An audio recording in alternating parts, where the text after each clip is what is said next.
Tony, again, walk us through here what you're seeing. We're starting to see some development here just off to the north and west of Minneapolis.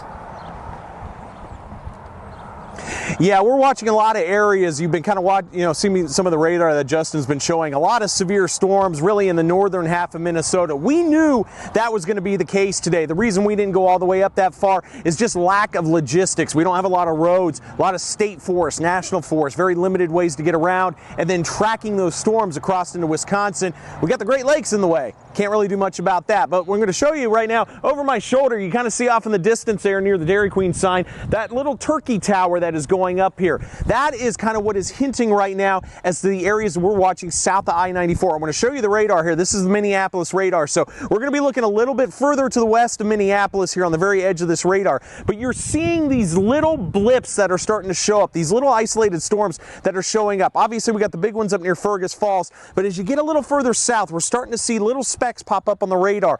That is what that cloud I just showed you is kind of hinting at. We're starting to see development a little bit further south of I-94. If you've been listening to us through the day, I've been talking about us kind of leaning into that potential a little bit of seeing maybe a few isolated storms develop south of I-94. We're starting to see hints of that happening here. That would start to bring the severe weather threat a little bit further to the south. Now, we do have that severe thunderstorm watch in effect. Now, this really goes about as far south as St. Cloud and then pretty much the entire northern half of Minnesota. That goes until 10 o'clock tonight. I'm not so sure that we don't see an additional watch maybe put down a little bit further to the south if we start to see these storms and other storms that are starting to fire near and just south of the Sioux City, Iowa area. If we start to see this area kind of take off a little bit, then I would suspect we'll see an additional severe thunderstorm watch posted for you folks down south. Now again, areas from St. Cloud up to Duluth, International Falls, you get into northern Wisconsin, and I don't think the folks in Minneapolis are out of the woods. A lot of these storms that we're seeing fire across the western portions of Minnesota,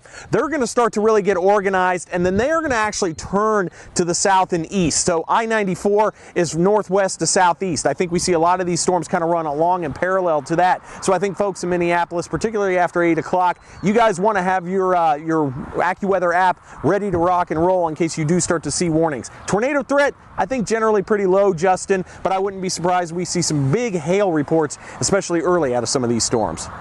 All right, Tony, thanks for that report. Yep, just saw a ping pong ball sized hail report into the northernmost part of the state. So we'll be tracking these storms for you. Thanks again for that report. Stay safe out there.